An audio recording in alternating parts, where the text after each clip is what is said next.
창세기 7장 1에서 24절 말씀입니다.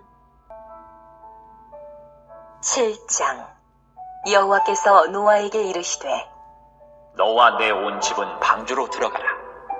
이 세대에서 내가 내 앞에 의로움을 내가 보았음이니라. 너는 모든 정결한 짐승은 암수 7씩, 부정한 것은 암수 2씩을 내게로 데려오며 공중의 새도 암수 7씩을 데려와 그 씨를 온 지면에 유전하게 하라. 지금부터 7일이면 내가 40주야를 땅에 비를 내려 내가 지은 모든 생물을 지면에서 쓸어버리리라. 노아가 여호와께서 자기에게 명하신 대로 다 준행하였더라. 홍수가 땅에 있을 때에 노아가 600세라. 노아는 아들들과 아내와 며느리들과 함께 홍수를 피하여 방주에 들어갔고 정결한 짐승과 부정한 짐승과 새와 땅에 기른 모든 것은 하나님이 노아에게 명하신 대로 암수 2씩 노아에게 나와 방주로 들어갔으며 7일 후에 홍수가 땅에 덮이니 노아가 600세 되던 해 둘째 달 곧 그달 11의 날이라. 그날에 큰 기품의 샘들이 터지며 하늘의 창문들이 열려 40주야를 비가 땅에 쏟아졌더라. 곧 그날에 노아와 그의 아들 셈, 함, 야벳과 노아의 아내와 세 며느리가 다 방주로 들어갔고 그들과 모든 들짐승이 그 종류대로 모든 가축이 그 종류대로 땅에 기는 모든 것이 그 종류대로 모든 새가 그 종류대로 무릇 생명의 기운이 있는 육체가 둘씩 노아에게 나와 방주로 들어갔으니 들어간 것들은 모든 것의 암수라. 하나님이 그에게 명하신 대로 들어가매 여호와께서 그를 들여보내고 문을 닫으시니라. 홍수가 땅에 40일 동안 계속된지라. 물이 많아져 방주가 땅에서 떠올랐고 물이 더 많아져 땅에 넘침에 방주가 물 위에 떠다녔으며 물이 땅에 더욱 넘침에 천하의 높은 산이 다 잠겼더니 물이 불어서 15규빗이나 오르니 산들이 잠긴지라. 땅 위에 움직이는 생물이 다 죽었으니 곧 새와 가축과 들짐승과 땅에 기른 모든 것과 모든 사람이라. 육지에 있어 그 코에 생명의 기운의 숨이 있는 것은 다 죽었더라. 지면의 모든 생물을 쓸어버리시니 곧 사람과 가축과 기는 것과 공중의 새까지라. 이들은 땅에서 쓸어버림을 당하였으되 오직 노아와 그와 함께 방주에 있던 자들만 남았더라. 물이 150일을 땅에 넘쳤더라. 사랑하는 형제 여러분, 1월 21일 목요일 새벽 묵상에 오신 것을 환영합니다. 오늘 창세기 7장에서는 하나님께서 120년 전에 예고하시고 100년 전에 명령하신 대로 한치의 어긋남 없이 홍수 심판이 실행되고 방주도 완성되어 구원이 실행되었음을 봅니다. 모든 생명체들을 쓸어버리셨고 오직 방주에 있던 자들만 남기셨습니다. 하나님은 방주에 남는 자들만 남기십니다. 은혜를 아는 일에 남는 자들만, 믿음으로 실행한 자들만, 구원의 공동체에 남는 자들만 남기신 것입니다. 120년 동안 하나님은 오래 참으시는 중에 두고 보신 것이고 최종적으로 방주에 남았는가가 결과적으로 기준이 되었습니다. 1절 여호와께서 노아에게 이르시되 너와 내 온 집은 방주에 들어가라. 이 세대에서 내가 내 앞에 의로움을 내가 보았느니라. 1절은 방주 건조 명령 이후 100년이 흐른 시점이고 방주가 완성되어 이제 일주일 후면 홍수가 시작될 시점에 하신 말씀입니다. 창세기 6장 9절에는 이것이 노아의 족본이라. 노아는 의인이요 당대의 완전한 자라. 그는 하나님과 동행하였으며 라고 한 것은 100년 전의 일이었습니다. 120년 전에 심판을 선언하시고 하나님은 의인이요 당대의 완전한 자 노아를 선택하셔서 100년 동안 방주를 짓게 하셨습니다. 노아는 100년 전에 하나님과 동행하던 그대로 방주를 짓는 100년 동안 동행하며 명령대로 다 준행하였기에 이제 최종적으로 하나님은 네가 내 앞에 의로움을 내가 보았음이니라 라고 확정적으로 인정하신 것입니다. 노아가 완전 무결하게 의로웠겠는가? 정말 그럴 수 있었겠는가? 의문을 가질 수가 있는데요. 중요한 것은 하나님께서 의롭다고 인정하셨다는 것이고, 그렇게 인정하신 이유는 노아가 하나님 앞에 마주보는 듯 나란히 걷는 듯 하나님을 친구 삼아 동행으로 행했기 때문입니다. 동행 자체가 중요합니다. 하나님은 지난 100년을 보고 계셨던 것입니다. 지난 100년은 세상에게는 회개의 기회였고 노아에게는 검증의 때였던 것입니다. 그러나 세상은 회개하지 않았고 노아는 검증에서 합격을 받은 것이죠. 2, 3절 너는 모든 정결한 짐승은 암수 7씩 부정한 것은 암수 2씩을 내게로 데려오며 공중의 새도 암수 7씩을 데려와 그 씨를 온 지면에 유전하게 하라. 하나님은 심판 중에도 보존에 초점을 두셨습니다. 유전하게 하라. 보존에 관심이 있으신 것입니다. 그래서 짐승을 방주에 태우게 하시는데요. 노아가 모든 짐승들을 어떻게 그렇게 할 수 있었는가 하실 텐데요. 하나님이 짐승들을 짝을 지어 몰아오시고 노아는 확인을 하는 정도였습니다. 9절에 보면 하나님이 노아에게 명하신 대로 암수 2씩 노아에게 나와 방주로 들어갔으며 라고 나오죠. 네, 암수 2씩 노아에게 나와 방주로 들어간 것입니다. 노아가 부르러 다닌 게 아니죠. 그것을 볼 때에 노아 자신이 짐승의 정결함과 부정함에 대한 판단을 할 필요가 없었고 짝을 지어서 수효를 갖추는 일도 할 필요가 없었고 다만 자기에게 나아오는 동물들을 방주에 들여보내었을 뿐이었음을 알 수 있습니다. 노아는 7절 노아는 아들들과 아내와 며느리들과 함께 홍수를 피하여 방주에 들어갔고 10절 7일 후에 홍수가 땅에 덮였습니다. 구원을 얻은 자는 노아를 포함해서 단 8명 뿐이었습니다. 하나님은 마지막으로 7일의 기회를 더 주셨지만 더 이상 들어온 사람은 없습니다. 그리고 7일째에 하나님께서 직접 문을 닫으셨습니다. 베드로후서 2장 5절에는 노아가 방주를 짓는 100년 동안 전도를 했다는 사실을 확인할 수 있습니다. 베드로후서 2장 5절 옛 세상을 용서하지 아니하시고 오직 의를 전파하는 노아와 그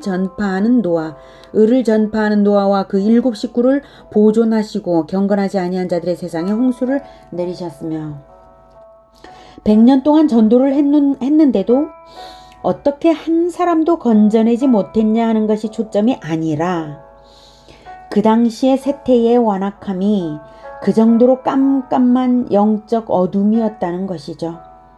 또한 그럼에도 불구하고 노아는 의를 전파했다는 사실이 초점입니다. 사실 우리가 전도를 하는 이유는 사람들을 구원하기 위함이긴 하지만 우리의 전도가 언제나 성공만 하는 건 아니거든요. 설령 아무도 반응하지 않는다 할지라도 전도를 멈추지 말아야 하는 이유는 하나님께서 구원의 기회를 열어놓으신 것이 분명하기 때문입니다. 우리가 하나님 편이기 때문에 전도합니다. 하나님의 의로움을 나타내기 위해서 전도합니다.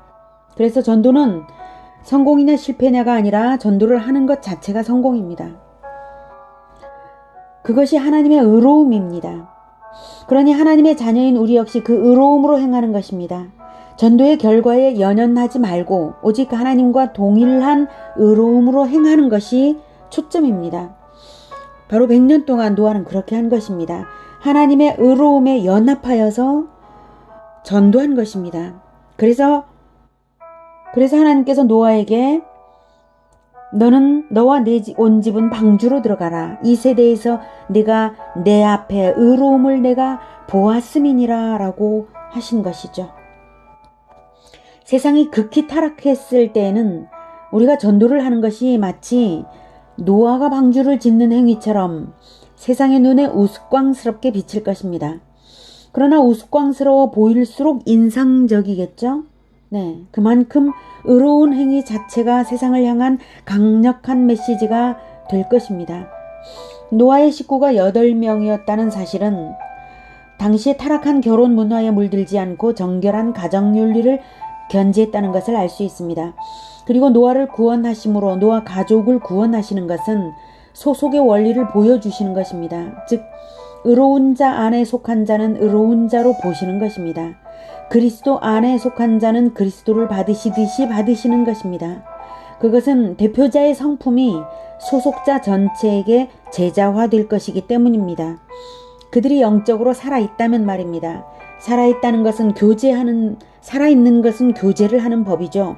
가족의 교제를 통해 노아의 신앙과 성품이 제자화되어서 제자화의 열매를 이어가기만 한다면 모든 소속자는 구원에 들어있습니다. 그래서 예수님도 자기에게 붙어 있으라고 하셨죠. 요한복음 15장 4절. 내 안에 거하라. 나도 너희 안에 거하리라. 가지가 포도나무에 붙어 있지 아니하면 스스로 열매를 맺을 수 없음 같이 너희도 내 안에 있지 아니하면 그러하리라. 이렇게 함께 공동체 안에 붙어 있다면 피가 흐르는 것처럼 수액이 흐르는 것처럼 교제가 되어서 한 생명을 가지게 되는 것입니다. 그렇게 해서 소속자들은 대표자의 의로움 안에서 구원이 되는 것입니다. 그래서 우리가 그리스도 안에서 구원이 되는 것입니다. 하나님은 노아와 그에게 붙어 있었던 자들만을 구원하셨습니다. 노아가 600세 되던 해 둘째 달 곧 그달 11의 날이라. 그날에 큰 기품의 샘들이 터지며 하늘의 창문들이 열려 40주야를 비가 땅에 쏟아졌더라. 마침내 홍수가 시작되는데요. 우리가 겪어보지 않은 전 지구적 재앙이었습니다. 그러기에 우리의 상상력으로 다 알 수는 없겠지만 그래도 상상해 본다면, 과학적으로 상상하려고 한다면 김명현 교수님의 창조과학 강의 시리즈가 전지구적 대홍수의 다양한 증거들을 과학적으로 제시하고 있으니 유튜브 영상으로 보시고 참고하시면 유익하실 것입니다. 11절에서 그날에 큰 기품의 샘들이 터지며 하늘의 창문들이 열려라고 말씀하시죠. 천지 창조적에 본래 궁창 위의 물과 궁창 아래의 물로 나뉘었고, 또한 육지는 지구를 뒤덮고 있던 물로부터 분리되어 나왔기 때문에 육지는 물 가운데 구별된 것과 같았습니다. 그리고 뭇과 물의 분리와 한계 설정은 하나님의 주관하에 있었습니다. 그런데 이제 이 한계의 구분을 하나님께서 허물어 버리신 것입니다. 기품의 샘들이 터지며 라는 말은 지각의 급격한 변동으로 땅 아래에 있는 물이 솟아나온 것이죠. 그래서 일시에 땅에서 분출하고 하늘에서 폭포와 같은 파괴적인 분사가 있었고, 바다에서는 해일이 일어났고 강의 범람 현상이 일어난 것으로 봅니다. 이러한 현상이 40일 동안 계속되었습니다. 물 심판을 볼 때 우리는 베드로후서 3장 6, 7절의 말씀을 함께 마음에 담아 두어야 하겠습니다. 이로 말미암아 그때의 세상은 물이 넘침으로 멸망하였으되 이제 하늘과 땅은 그 동일한 말씀으로 불사르기 위하여 보호하신 바 되어 경건하지 아니한 사람들의 심판과 멸망의 날까지 보존하여 두신 것이니라. 물과 마찬가지로 불 역시 하늘 위와 땅 속에 저장돼 있는 바 최후의 심판 때에 한순간에 덮칠 것이 준비되어 있다고 경고하고 있습니다. 사랑하는 형제 여러분, 우리는 예수 그리스도께서 우리를 대신하여 심판을 당해주신 그리스도의 소속이니 믿음을 잃지 않는 한 우리가 염려할 것은 심판이 아닙니다. 우리는 믿음을 지키면 우리는 생명책에 이름이 기록된 우리는 영원한 심판으로 영원한 불못에 들어가지 않습니다. 우리는 오히려 세상에 속한 자들에게 닥칠 심판을 염려해 주어야 합니다. 그러므로 더욱 경건과 전도의 삶으로 그리스도께 붙어 있어 세상의 메시지가 되는 삶을 살아야 하겠습니다. 경건과 전도로서 그리스도의 의로운 메시지가 되는, 그래서 마침내 하나님께서 네가 내 앞에 의로움을 내가 보았다, 이렇게 인정해 주시는 우리 모두가 되기를 축복합니다. 기도하겠습니다. 하나님, 하나님의 오래 참으심과 자비하심으로 우리가 지금까지 살았습니다. 그러나 물심판이 전지구적으로 있었던 것처럼 이제 마침내 마지막 재앙이 있을 것이고 모든 것이 또한 새로워질 것을 믿습니다. 그래서 하나님께서는 우리를 예수 그리스도의 씨로 이 세상에 남겨주신 것을 감사합니다. 그래서 우리가 다시 이제 예수 그리스도의 씨를 세상에 뿌려 전도하여 그들을 구원할 수 있도록 주님 도와주시옵소서. 그리고 경건한 삶을 유지하면서 하나님과 동행하면서 마침내 우리 주 예수님께서 다시 오시는 그날까지 하나님 앞에 우리가 의로움을 하나님 앞에서 인정받을 수 있도록 주님 우리를 도와주시옵소서. 우리가 노아처럼 전도하며 경건하게 순종하며 살겠습니다. 오직 주 성령께서 우리를 붙들어 인도하여 주시옵소서. 예수님의 이름으로 기도드립니다. 아멘. 이어지는 시간은 개인 기도 시간입니다.